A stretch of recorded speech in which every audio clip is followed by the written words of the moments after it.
నమస్తే. ఆంధ్రప్రదేశ్ రాజకీయాలు మరోసారి సెగలు పుట్టిస్తున్నాయి. అమరావతి రాజధాని నిర్మాణం వెనుక జరుగుతోంది అభివృద్ధి కాదు, అది అడ్డగోలు దోపిడీ అంటూ మాజీ ముఖ్యమంత్రి వైఎస్ జగన్మోహన్ రెడ్డి తీవ్ర స్థాయిలో ధ్వజమెత్తారు. హైదరాబాద్, బెంగళూరులో కూడా లేని రేట్లు అమరావతిలో ఎందుకున్నాయి? చదరపడుగుకు 14,000 అనంటే ఇది ప్రజల సొమ్ముని కొల్లగొట్టడం కాదా? తాడేపల్లిలో జరిగిన భేటీలో వైఎస్ జగన్ చేసిన వ్యాఖ్యలు ప్రస్తుతం సోషల్ మీడియాలో వైరల్ అవుతున్నాయి. అసలు వైఎస్ జగన్ వేసిన లెక్కలేంటి? మావిగన్ కాన్సెప్ట్ ఏంటి? ఈ వీడియోలో పూర్తి వివరాలు తెలుసుకుందాం.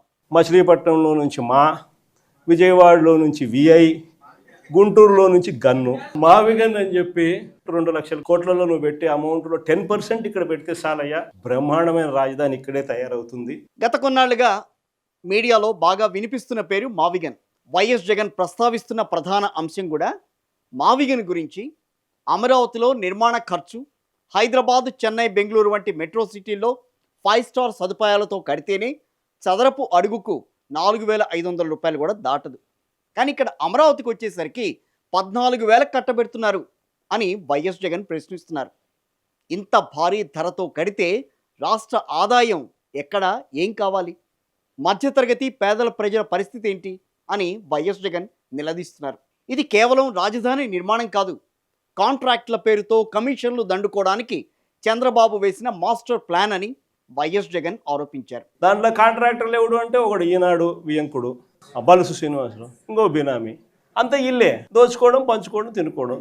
అందుకని జగన్ ఏం చెప్పినా అసలు రాజధాని నిర్మాణానికి అయ్యే ఖర్చుపై జగన్ ఒక ప్రాక్టికల్ లెక్కను ప్రజల ముందుంచారు. ఎకరానికి కనీస సదుపాయాలకే 2 కోట్లు ఖర్చు అవుతుందిట. అలాంటప్పుడు మొదటి 50,000 ఎకరాలకే 1,00,000 కోట్లు కావాలి. మరి ఆ మిగిలిన 50,000 ఎకరాల మాట ఏంటి అంటే మొత్తం 2,00,000 కోట్లు. ఈ నిధులు రావడానికి ఎన్ని దశాబ్దాలు పడుతుంది? అప్పటికి ధరలు ఇంకెంతగా పెరుగుతాయి? ఈ భారమంతా రాష్ట్ర ప్రజల మీద వేయడం ధర్మమేనా అని జగన్ ఒక బాణం విసిరారు. మరి పరిష్కారం ఏంటి అనంటే జగన్ ఇక్కడే తన ప్రతిపాదనలను ప్రజల ముందుంచారు. ప్లాన్ ఏ, కార్యనిర్వాహక రాజధానిగా వైజాగ్. ఇది ఇప్పటికే అభివృద్ధి చెందిన నగరం కాబట్టి ఖర్చు తక్కువ. ఇంతకుముందు ప్లాన్ ఏ కింద రాష్ట్రంలో అన్నిటికన్నా పెద్ద సిటీ విశాఖపట్నం, దాంట్లో పెడితే అసలు ఎటువంటి ఖర్చు అవసరం లేదు. ఒకవేళ ఇదే ప్రాంతంలో అభివృద్ధి చేయాలి అని అనుకుంటే మావిగన్ అనే 110 కిలోమీటర్ల హైవే కారిడార్ను డెవలప్ చేయాలని వైఎస్ జగన్ సూచించారు. అమరావతిలో 2,00,000 కోట్లు పోసే బదులుగా అందులో 10% ఈ కారిడార్పై పెడితే అద్భుతమైన గ్రోత్ ఇంజన్ తయారవుతుందని వివరించారు వైఎస్ జగన్. ఆ రోడ్ల కనెక్టివిటీని కొంచెం ఇంప్రూవ్ చేస్తే చాలు, బ్రహ్మాండమైన రాజధాని ఇక్కడే తయారవుతుంది. డే 1 నుంచే రాజధాని వస్తుంది, ఒక గ్రోత్ ఇంజిన్ తయారవుతుంది. కనీసం 20 ఏళ్ళ తర్వాత అయినా మన పిల్లలు ఉద్యోగాల కోసం ఎక్కడికెక్కడికో పోవాల్సిన అవసరం లేకుండా మా మావిగన్లోనే ఉద్యోగాలు దొరుకుతాయ్యా అని చెప్పి జగన్ ప్రస్తావించిన అంశాల గురించి ఇక్కడ ఎవ్వరూ తప్పుపట్టడం లేదు. ఎందుకంటే ఆయన ఒక దూరదృష్టితో మచిలీపట్నం అంశాన్ని తెరపైకి తీసుకొచ్చారు. మచిలీపట్నంలో బందర్ పోర్టు ప్రస్తుతం నిర్మిస్తున్నారు. మచిలీపట్నాన్ని రాజధానిలో భాగం చేస్తే గనక ఆంధ్రప్రదేశ్ అభివృద్ధికి అది మరింతగా దోహదపడుతుందని వైఎస్ జగన్ ఆలోచన. చెన్నై, ముంబై వంటి నగరాలు అభివృద్ధి చెందడంలో పోర్టులు కీలక పాత్ర పోషించాయని చెప్పడంలో ఎటువంటి అనుమానం లేదు కదా. అందుకే రాజధానిలో సముద్ర తీరం ఉన్న మచిలీపట్నాన్ని కలపాలి అన్నది జగన్ డిమాండ్. అయితే ఇక్కడ వైఎస్ జగన్ వ్యూహాత్మకంగా వ్యవహరించారని చెప్పాలి. అమరావతికి తాము వ్యతిరేకం కాదు అంటూనే మచిలీపట్నం పోర్టును తెరపైకి తెచ్చారు వైఎస్ జగన్. పోర్టుల వినియోగం పెరిగితేనే రాష్ట్రం అభివృద్ధి చెందుతుంది అన్నది వైఎస్ జగన్ వాదన. మచిలీపట్నంలో పోర్ట్ వస్తూ ఉంది, ఈ హైవేకి అటు ఇటుగా ఎక్కడ నువ్వు ఆ బిల్డింగులు ఇక్కడ కడితే ఈ 110 కిలోమీటర్లు ఈ ఎకనామిక్ కారిడార్ కింద, క్యాపిటల్ కారిడార్ కింద డిక్లేర్ చేసి ఆ రోడ్ల కనెక్టివిటీని కొంచెం ఇంప్రూవ్ చేస్తే చాలు, బ్రహ్మాండమైన రాజధాని ఇక్కడే తయారవుతుంది. అందుకే కదా గతంలో రామాయపట్నం, మూలపాడు ఇట్లా కొన్ని పోర్టులని అభివృద్ధి చేసుకుంటూ వచ్చారు వైఎస్ జగన్. అఫ్కోర్స్ ఆ విషయాలు అందరికీ తెలిసిందే. ఇప్పుడు రామాయపట్నం పోర్టు రెడీగా ఉంది, అలాగే కొన్ని పోర్టులు ఇప్పుడు రెడీగా అవుతున్నాయి.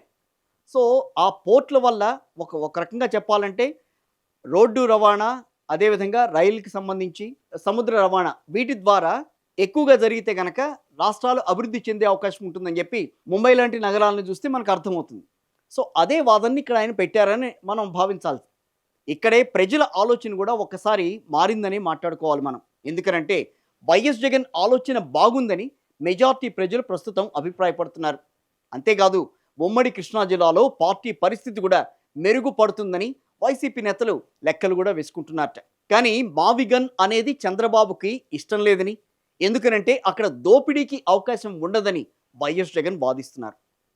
ఇక మొన్న మధ్యన ఒక ఛానల్లో వచ్చిన కథనంపై వైఎస్ జగన్ తనదైన శైలిలో స్పందించారు.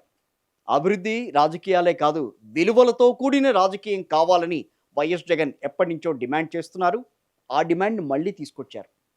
ఒక ఛానల్లో వైఎస్ఆర్ కాంగ్రెస్ పార్టీ నాయకుల భార్యల పట్ల చేసిన వ్యాఖ్యలను ఆయన తీవ్రంగా ఖండించారు. వైఎస్ఆర్సీపీ కార్యకర్తల భార్యలంటే నీకు అంత అలుసుగా కనిపిస్తుందా రాధాకృష్ణ అని చెప్పి నేను చెప్తాను. ఎవరికైనా వాళ్ళకైనా భార్యలు ఉంటారు. మనలో ఎవరైనా కానీ మనమైనా కూడా అలా మాట్లాడితే వాళ్ళకి నచ్చుతుందా? కనీసం అలాంటి మాటలు మాట్లాడినప్పుడు తప్పు అని చెప్పి కనీసం ఈ నాయకులన్నా చెప్పాలి కదా. ఈ చంద్రబాబు నాయుడు చెప్పడు, ఈ లోకేష్ చెప్పడు, ఇలా దత్తపుత్రుడు చెప్పడు. మహిళల పట్ల ఇంత నీచంగా మాట్లాడుతుంటే అటు తెలుగుదేశం పార్టీ నేతలు కానీ జనసేన అధినేత కానీ ఎందుకు స్పందించటం లేదు? వారిని సమర్థిస్తున్నారా అని వైఎస్ జగన్ సూటిగా ప్రశ్నించారు. ఈ ప్రభుత్వానికి మహిళల పట్ల కనీస గౌరవం కూడా లేదని మండిపడ్డారు వైఎస్ జగన్. అయితే తన క్యాడర్లో జోష్ నింపేలా కూడా జగన్ ఒక భారీ అనౌన్స్మెంట్ చేశారు. అదేంటంటే వచ్చే ఏడాది నుంచి మళ్ళీ తన పాదయాత్ర ఉంటుంది అని ఆయన చెప్పారు. ప్రజలతో మమేకమై కూటమి ప్రభుత్వం చేస్తున్న మోసాలు ఎండగడతానని చెప్పారు వైఎస్ జగన్. పాదయాత్ర మొదలైన తర్వాత వైఎస్ఆర్సీపీ శ్రేణులు చంద్రబాబుకు సినిమా చూపిస్తారు అంటూ ఒక స్ట్రాంగ్ వార్నింగ్ కూడా ఇచ్చారు వైఎస్ జగన్.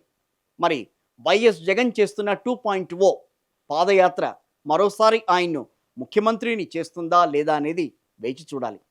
ఆ పాదయాత్ర రూపురేఖలు ఏ రకంగా ఉంటాయి? గతంలో ప్రజా సంకల్ప యాత్ర చేశారు. ఆ ప్రజా సంకల్ప యాత్ర కంటే మిన్నగా చేయాల్సిన పరిస్థితి ఈ రోజున. ఎందుకనంటే ప్రజా సంకల్ప యాత్ర తర్వాత వైఎస్ జగన్ అధికారంలోకి వచ్చారు. మరి ఈ రోజును కూడా పాదయాత్ర ద్వారా మళ్ళీ అధికారంలోకి రావాలని నేతలు కార్యకర్తలు కోరుకుంటున్న పరిస్థితి.